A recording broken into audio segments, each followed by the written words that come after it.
Let me tell you the secret approach by Porsche Design to find innovative ideas and design futuristic cars.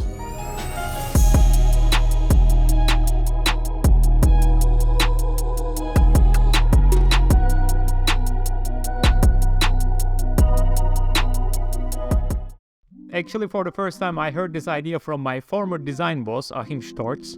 We were working on a concept car design and he showed me this very simple yet effective approach for finding new ideas, finding innovative ideas, and let the creativity flow.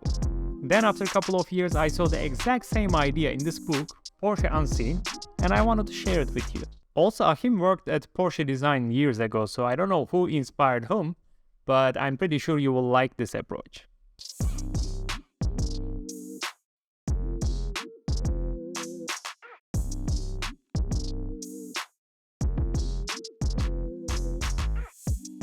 When you design a car, you should think about the near future.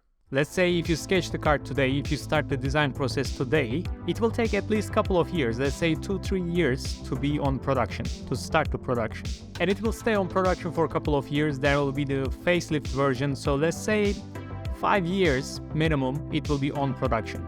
Then the production stops and the new model is already on production. Still there will be the owners keeping this car, or there will be the second owners or the third owners. So it is highly possible that you will see this car on street after, let's say, 10-15 years.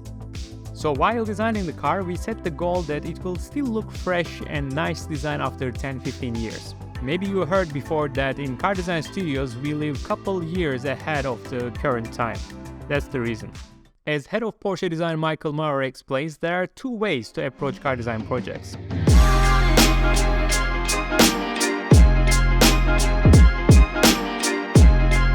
Let's say this point is today, and this point is the tomorrow, so we are designing for tomorrow. The first approach is we can go step by step by developing our designs, developing the current trends, or developing the technology, or guessing this step by step. So eventually we will come to this tomorrow point. Or as the second option, rather than going step by step, we focus on the future beyond tomorrow and then come back step by step to tomorrow.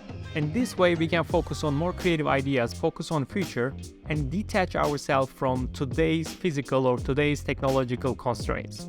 Probably this super futuristic design will not be possible to produce right now, or will be maybe too crazy, which is good, because while coming back step by step to tomorrow, it will be way easier to bring this crazy idea to reality and keep the innovative solutions, rather than starting from today and trying to develop it step by step.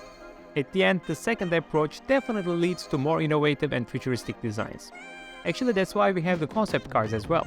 At least it's one of the reasons for concept cars, because we experiment the new possibilities, new design ideas with concept cars, and then we bring back these futuristic ideas step by step for the production versions. By the way, you don't have to have this book to see all this information I just mentioned. I will leave a link in the description of this video to Porsche's website where you can see some insights about this book and some unseen concept cars of Porsche design. Also, if you are not confident with your car design skills, or if you are a beginner and you want to learn car design, you can check out my website for online car design courses. And if you are new to the channel, don't forget to subscribe for more car design content. See you in the next video.